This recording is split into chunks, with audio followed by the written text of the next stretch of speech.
So the relationship between the eigenvalues and the singular values of an operator are not too bad. Actually, we're not going to compare the singular values of t to the eigenvalues of t. We're going to just look at the relationship between the singular values of t and the eigenvalues of t star t. And the relationship is just that the singular values are the square roots of the eigenvalues of t star t. And they come with the same multiplicity, like we saw back in the definition of singular values. So the proof, there's really not a whole lot to this. By the spectral theorem, once again, we have that t star t has an orthonormal basis of eigenvectors, and so and these are going to be lambda j ej, right? And as we've observed before, t star t is positive, and if you forgot why that is, then just it's a nice exercise to refresh yourself on the definition of positive. Just throw this thing up against a vector v, and then take that against v in an inner product, and by the definition of the adjoint, it pops out immediately, and the definition of positive, it pops out immediately. Well, actually, here, you know what? Let's just do it. Since when you look at t star t v v in an inner product, then just moving the adjoint across, this immediately gives you something non-negative, right? So we know that our eigenvalues are non-negative as well. All right, so then if we look at root t star t applied to one of these eigenvectors, you can tell by inspection and verification that this is the unique positive square root. So that shows that root lambda j, these are singular values of t. The end. Yeah, so not much to it. And so the nice thing is that this means you don't have to compute the square root operator. You can just compute eigenvalues of a positive operator and then take square roots.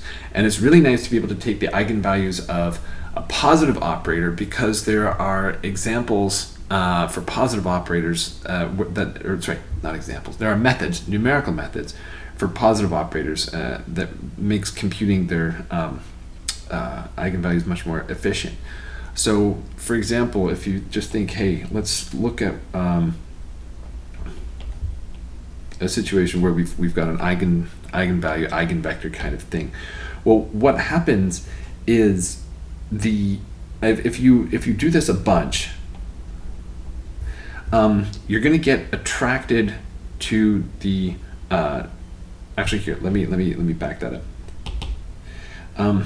If you take t and you apply it to u a whole bunch, then this is going to get attracted to lambda n times the eigenvector corresponding to lambda, where we're looking at the eigenvalue of largest magnitude. So for an example of this, take something like txy equals, actually here, you know what, I'm not even going to write down the formula for it. Let me just draw a picture of it. Here's R2, and this is going to be one eigenvector, and this is going to be the other eigenvector, and this one has an eigenvalue of 3, and this one has an eigenvalue of -1. So if I look at what happens to this little square box right here, and let me just shade it in real quick. Okay, this guy here, and I look at the image of this box under the map, then what's going to happen is it's going to get flipped over the axis because of the -1, and it's going to get stretched down the other axis by 3. So it's going to end up looking like this after one application of the map. And then if I apply t again, it's going to end up looking like this. So, well, that was a mess. But it's going to get stretched by another factor of 3 in that same direction and flipped to the other side of the axis, and so on and so forth. So you can see that things are moving that way. And in particular, if I took this point right here and I applied t to it, I would get to here, and it would like ping, pong, and it's headed that way in the direction of my dominant eigenvector. So the eigenvector for the largest magnitude eigenvalue. Okay, and so then the idea is that if you take v and just any vector v, yeah, here let's call it u so that it doesn't look like an eigenvector. Okay, and you map it to tu, and then you divide by magnitude tu. Then what you're going to get is you're going to get a unit vector that is a little bit closer to the main eigenvector, the dominant eigenvector of this particular operator. So then if we say, let's define vk plus 1 to be tvk over magnitude tvk. So we're going to iterate, apply this again and again. And what happens is as k goes to infinity, then this thing is going to converge to v, the dominant eigenvector.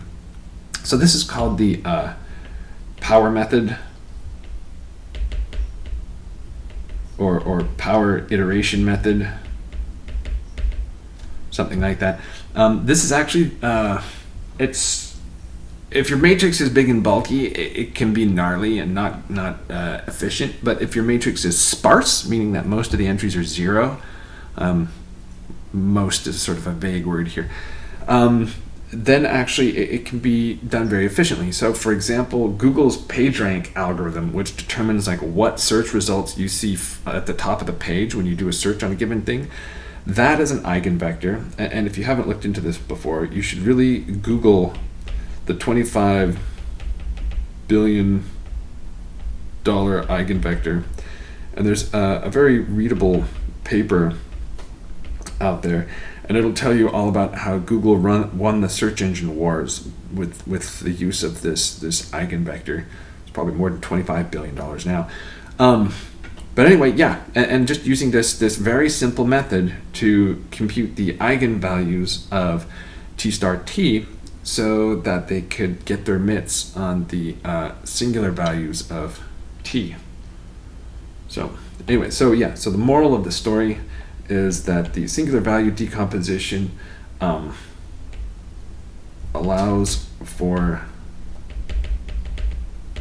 efficient numerical methods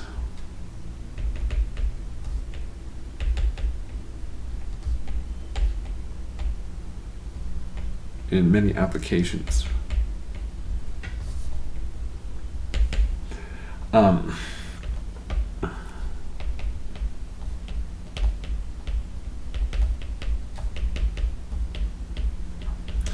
Due in part to the fact that